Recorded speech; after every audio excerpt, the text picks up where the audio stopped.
primeira, podemos falar de uma mudança de postura com relação aos Estados Unidos?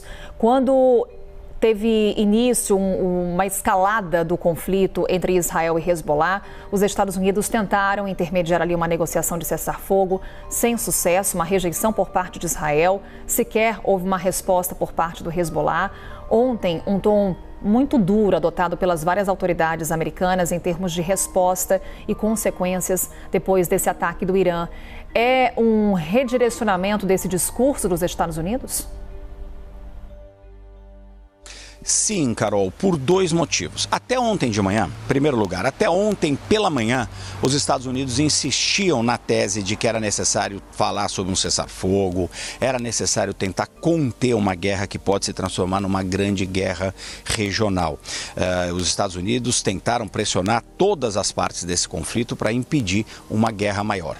E ontem chegaram à conclusão que isso não é mais possível. Então existem dois fatores que fazem os Estados Unidos mudarem de tom neste momento. Eles não falam numa guerra aberta, não falam em envolvimento direto dos americanos, mas eles pararam de falar em cessar-fogo, em solução diplomática. E quais são esses dois motivos? Em primeiro lugar, eles estavam sendo desmoralizados no Oriente Médio, porque por mais que eles falassem em vamos tentar fazer um cessar-fogo, vamos tentar conter os ânimos, eles não tinham como fazer isso.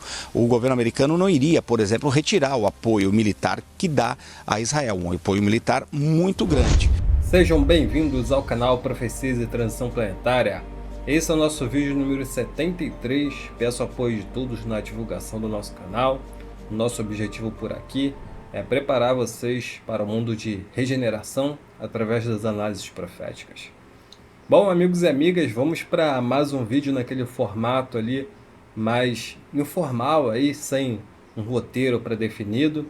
E vamos conversar sobre assuntos bem interessantes. Vamos falar sobre o que está ocorrendo lá no Oriente Médio.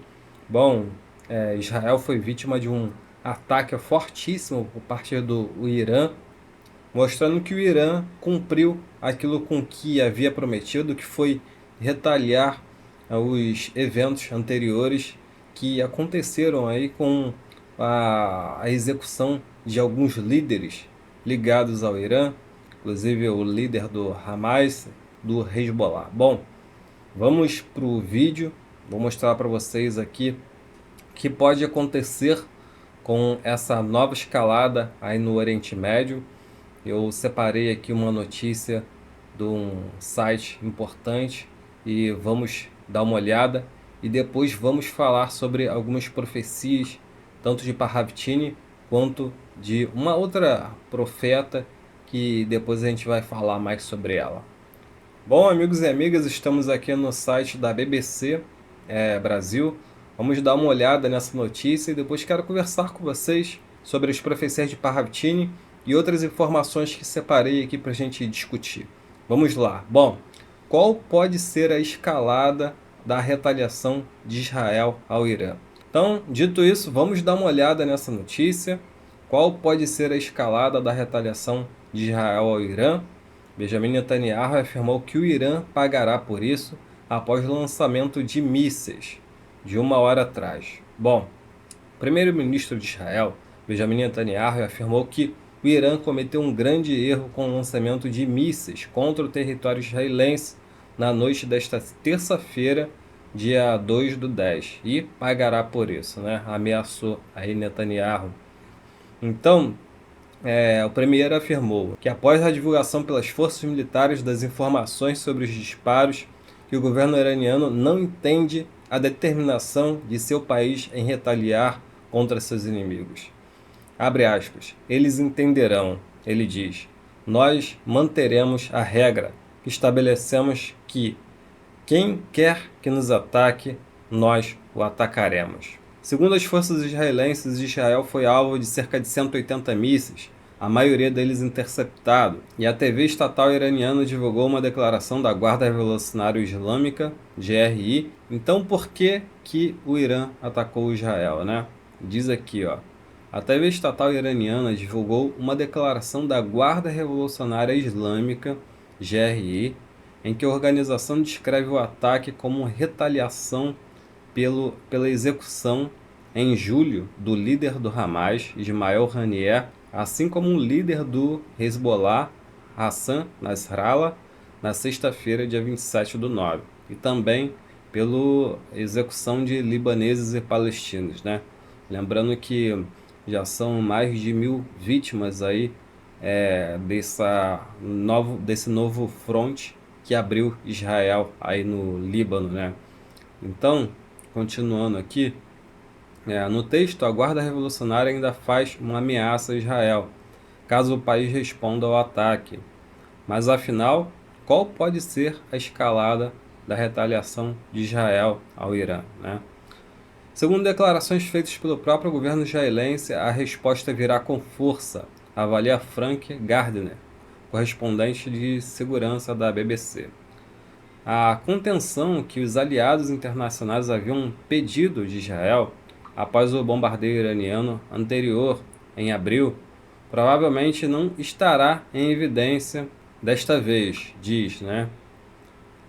A estratégia atual de Israel parece ser de duas vias: eliminar seus inimigos por meio de execuções e ataques aéreos e, em seguida, dissuasão, demonstrando ao Irã e seus representantes que todo ataque a Israel será recebido com força ainda maior. E para o ex-oficial da inteligência israelense, Avi Melab, o ataque do Irã está pronto para provocar um contra-ataque israelense significativo. Provavelmente veremos uma resposta significativa e imediata de Israel contra alvos iranianos, diz, né? Então, Gardner explica que Israel se prepara há muito tempo com respostas prontas para o caso de ataques ao Irã. E agora, os oficiais responsáveis pela defesa do país avaliarão quando e com que força retaliarão. Os alvos militares mais óbvios são as bases terrestres de onde foram lançados os mísseis balísticos de terça-feira, e isso inclui não apenas os silos, mas os centros de comando e controle, e até mesmo as instalações de reabastecimento, diz o correspondente da BBC.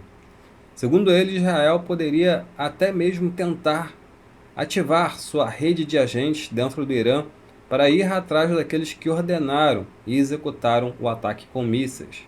Além disso, se Israel decidir escalar ainda mais, poderia mirar nas instalações nucleares do Irã, diz, né? De qualquer forma, um contra-ataque iraniano seria quase inevitável, com ambos os países perpetuando o atual ciclo de ataque e vingança. Os bombardeios iranianos aconteceram em meio à escalada de tensões no Oriente Médio, com ataques de Israel contra o Hezbollah no Líbano. E a tensão entre Israel e Hezbollah já havia aumentado desde os ataques do grupo palestino Hamas, 7 de outubro de 2023.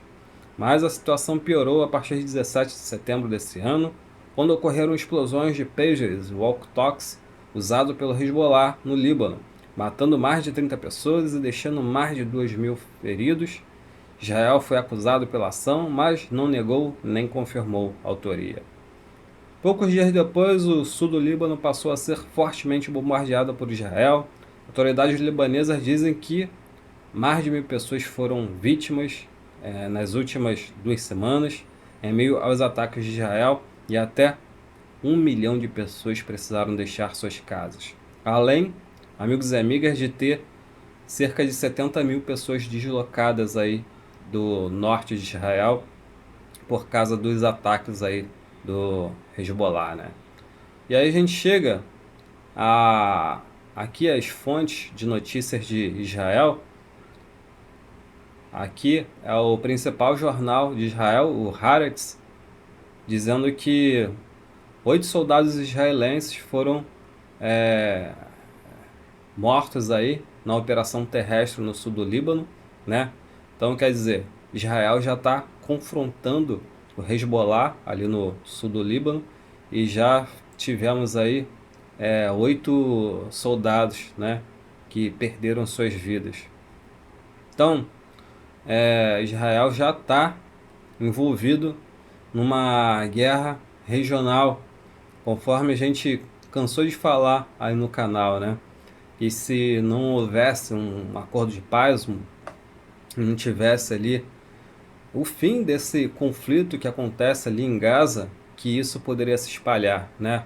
Então, olha só. Então eles já garantem, né, os analistas israelenses, que após o ataque iraniano sem precedentes, Israel está em uma guerra regional, né? Então, amigos e amigas, como vocês podem ver, o conflito em Gaza não acabou. Israel abriu mais uma frente, que é lá contra o Hezbollah, e agora tem o Irã envolvido. E provavelmente a gente vai ver outros países se envolvendo, como os Estados Unidos, e a coisa vai ficar cada vez mais séria. Israel está montando uma coalizão para atacar o Irã, né? Cerca de 8 países estariam sendo convidados para essa retaliação ao Irã. E com certeza o Irã não vai ficar parado recebendo os ataques, né? A gente vai ver aí uma confusão, a gente pode ver uma confusão grande caso esse conflito se espalhe. A gente tem aí China e Rússia, que são aliados do Irã. Então é um problema muito sério esse. Não é brincadeira o que está acontecendo agora. Aqui tem uma outra notícia, ainda no Haaretz, aí em Israel.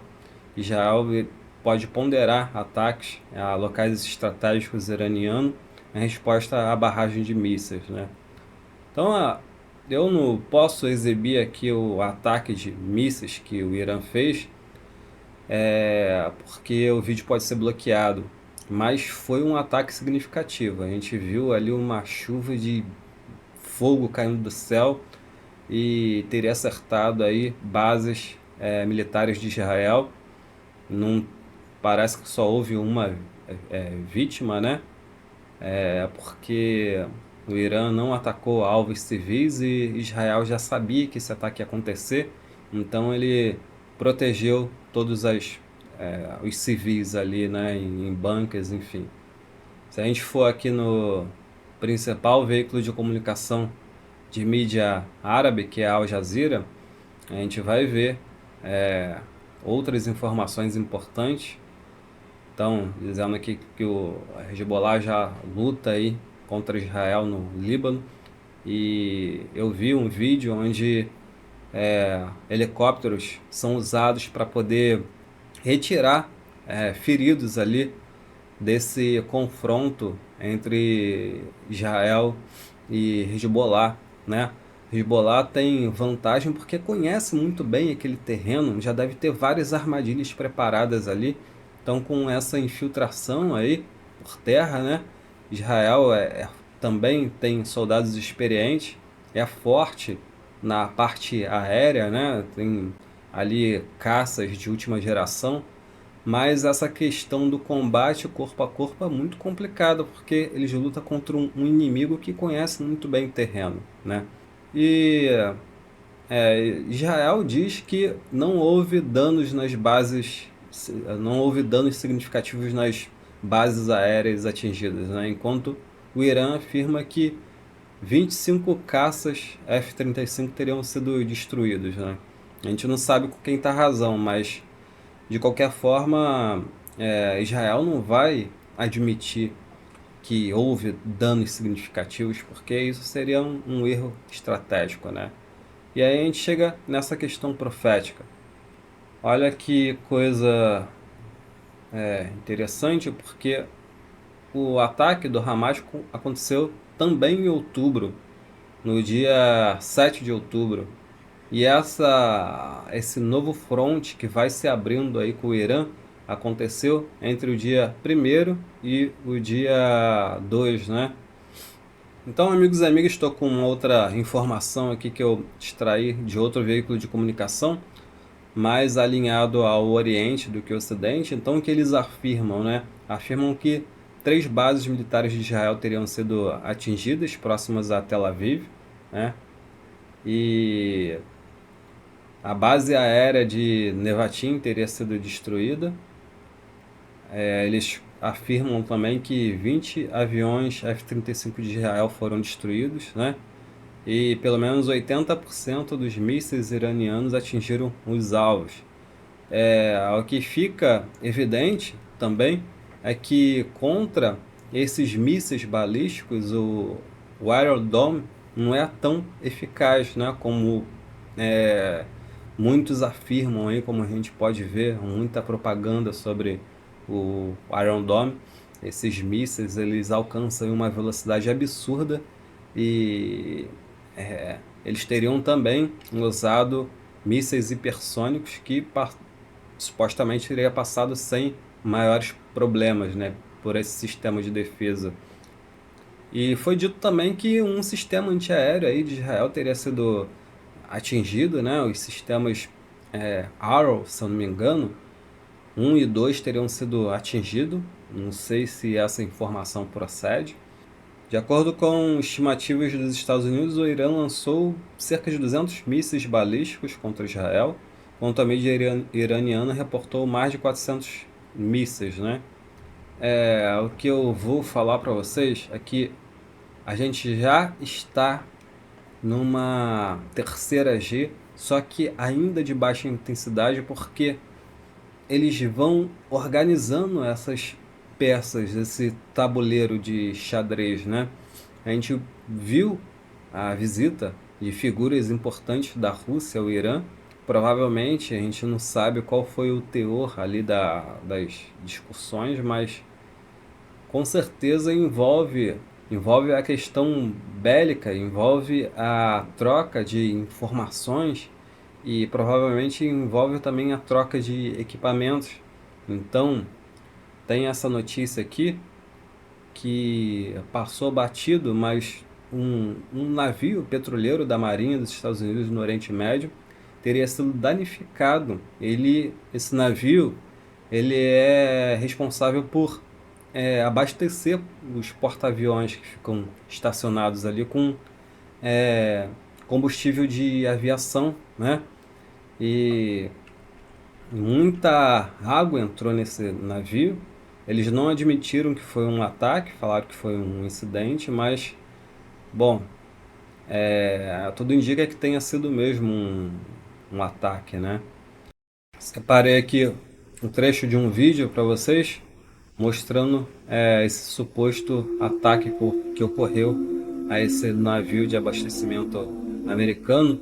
E assim, ninguém sabe como aconteceu, dizem que foi coisa de um profissional, né? E eles sabem que os americanos têm uma deficiência, né, de navios como esse, que são capazes de abastecer, né? Como resultado, o navio teve que ser recolhido, né? Aí mostra os danos que o navio teria sofrido, com água entrando aí em partes sensíveis do navio. Então, quem fez sabia o que estava fazendo. Então eu falo para vocês que esse conflito ainda está em baixa intensidade, mas a gente está vendo as coisas escalando cada vez mais. A Rabtini previu coisas muito importantes, né? E outros profetas também previram. Pior ainda estaria por acontecer. Deus queira que não, Deus queira que as profecias estejam erradas, Deus queira que eu esteja errado, mas de qualquer forma a gente tem que se preparar. E aqui a gente entra em outra notícia extremamente importante, assim, porque os países estão se preparando para algo grande, né? Você vê o gasto bélico aumentando de maneira vertiginosa. Então, os russos estão por trás do desenvolvimento de equipamentos novos que ninguém nunca viu. Um lote de drones terrestres Courier foi enviado para as tropas. O mais distante carrega módulos de guerra eletrônica. Segundo os desenvolvedores, em uma recente demonstração dos drones mais promissores, o Courier foi inspecionado pessoalmente por Putin e agora o ritmo de produção está aumentando, o que no ano de 2024 era essencialmente um empreendimento comum de garagem, né? Era um protótipo, e agora esses equipamentos já estão prontos, que se enquadram bem na política de apoio à indústria de defesa popular, né? Então a gente tem aqui, né, esse tal courier, que são aí dispositivos de guerra eletrônica que são operados remotamente e vão ser distribuídos para as tropas russas ali no terreno, né? Então a gente vê a coisa ganhando proporções enormes. Tem equipamentos novos que a gente só está conhecendo agora, né? E aí, amigos, quando que isso tudo começou, né? Parravitini tem essa profecia aqui muito impressionante, onde ele mostra que, né, mostra o que ele chamou de coisa, e essa coisa tem o que? Tem 3 cabeças. E parece ali uma espécie de dragão, não sei, né? Tem essas escamas aqui, essas barbatanas. Então a gente analisou essa profecia lá atrás, quando aquele grupo da Palestina atacou Israel, né? Então o que diz essa profecia? Essa profecia diz o seguinte, aí diz isso aqui, ó: ninguém no mundo observa o que está por trás das coisas, e é lá que eles se preparam para invadir. O caos está chegando, foi dito ontem, e hoje o caos chega, e chega Sion, né? Profecia de 1939. Ele falar que chega Sion em um momento, né, 1939, não, o que gerou aí, o que Israel só foi criada por causa da Segunda Guerra Mundial, após o Holocausto, né? Então Parravitini já previa que chegaria uma espécie de sionismo, e ele associa a invasão que ocorre a um caos. Vejam só, então esse evento ele não foi qualquer evento, foi um evento disruptivo, né? Então a gente tem outras profecias, que apontam para esse grande caos, né? Essa daqui é uma das principais, também de 1972. A primeira morte chega, a humanidade contém ódio, dentro de tal ódio e ambição, ela irá declarar guerras e mais guerras, alcançando a totalidade em uma única guerra mundial. A humanidade será dividida em 2 partes, e essas partes eles vão destruir sem ouvir a voz do alto, e sem ouvir. Raças versus raças, ideias políticas versus ideias políticas, religiões versus religiões, classes versus classes. A explosão vem, a detonação chegou a primeira morte. Isso vai assustar e não vai parar. On está chegando, né? O.M, que a gente já sabe que é a ordem magna, né? São uma ordem maior após esses grandes eventos. Então, a profecia anterior fala de um caos que está chegando, fala de uma grande explosão que vai assustar e não vai mais parar. E a gente tem essa outra profecia que diz o seguinte, né? Chega a bomba maior. E a gente tem, né, uma coluna de fumaça ali e a palavra Oriente, a profecia de 1938. Então, a gente tem aqui o que parece ser uma santa, alguém ali com uma espécie de vestimenta, né? Então a gente tem uma outra profecia que se conecta com a anterior, a outra profecia de Parravitini. Ele fala de uma grande explosão, de um grande evento que assusta e não para mais, né? E eis que a gente tem essa profecia que vocês estão vendo aqui, que teria sido feita por uma pessoa chamada Sarah Menetz, que seria uma Mormon ali, aquelas pessoas, aquela religião que está ligada aí ao final dos tempos, à volta de Jesus, enfim. O que ela diz, né? Ela diz algo muito interessante. Ela tem ali uma série de profecias até chegar a essa daqui. E ela fala o que? O mesmo fenômeno ocorre em Israel. De alguma forma, as doenças que se espalham nos Estados Unidos estavam também em Israel, né? E essa daqui afirma o seguinte: afirmo que, ao observar o Médio Oriente, viu um míssil que voou da Líbia e atingiu Israel, produzindo uma única grande nuvem em forma de cogumelo. Segundo ele sentiu que o míssil atômico era realmente do Irã, mas havia sido escondido na Líbia, né? Havia sido lançado da Líbia. E após esse incidente, quase que imediatamente mísseis começaram a voar de um país para o outro, espalhando-se rapidamente por todo o mundo, né? Essa profecia dessa senhora merece um vídeo à parte porque é bem impressionante, né? Não sei o nível de acerto das profecias anteriores dela, mas acho que vale a pena a gente investigar, porque coloca países aí como Líbia, né? Que não, ao meu ver, é bem pertinente. Se a gente for dar uma olhada aqui, é dito que o míssil parte da Líbia. A Líbia está em uma guerra civil até hoje, né? Tá um caos lá. A gente não sabe direito porque os países do Ocidente resolveram atacar a Líbia e derrubar Gaddafi, né? Mas ela fala que o míssil sai daqui e atinge Israel aqui. Israel que fica pequenininho, né? Diante de países como a Líbia e o próprio Iraque e o Irã que está aqui do outro lado. Então, o que acontece? Irã é uma potência. Israel tem tecnologia, mas Irã é enorme. A gente não sabe a quantidade de mísseis, quantidade de coisas que eles têm lá, a capacidade deles de se defender também, né? Então, não seria uma boa Israel escalar ainda mais isso que está acontecendo, né? E outra coisa, o Irã ele controla o Estreito de Hormuz.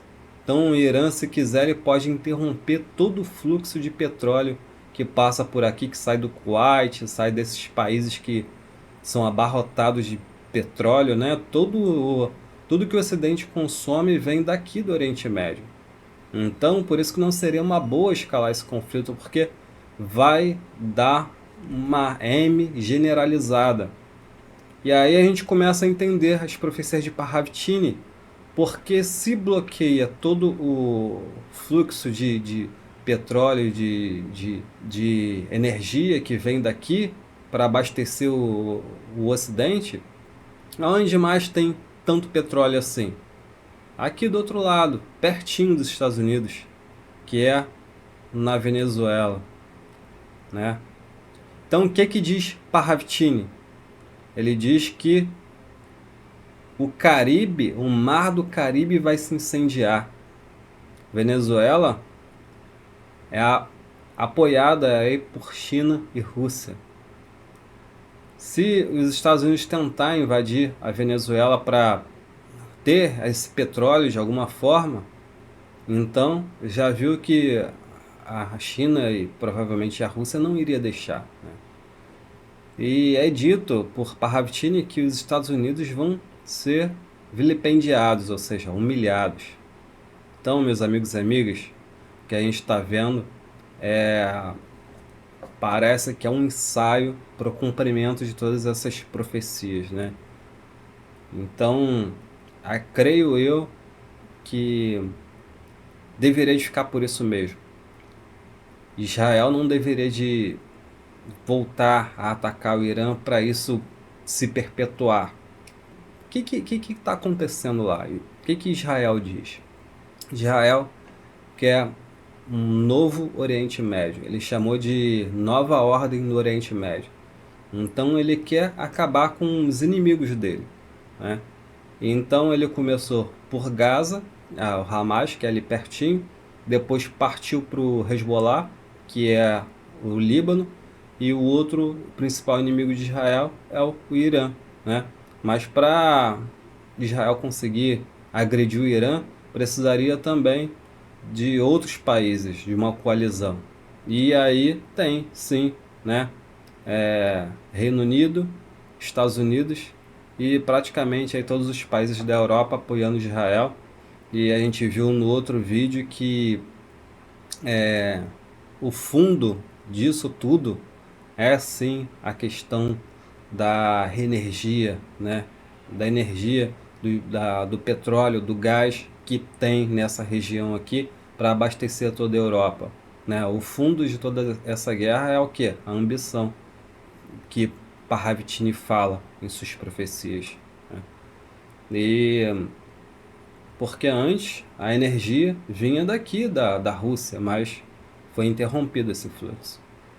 Eu não mostrei para vocês essa ilustração aqui, que é bem interessante, porque todo o arsenal do Irã estaria escondido dentro de montanhas e túneis, enfim, quilométricos. Se a gente viu grandes túneis em Gaza, no Irã e no Líbano tem muito mais túneis como esse, e essa ilustração aqui mostra bem isso, né?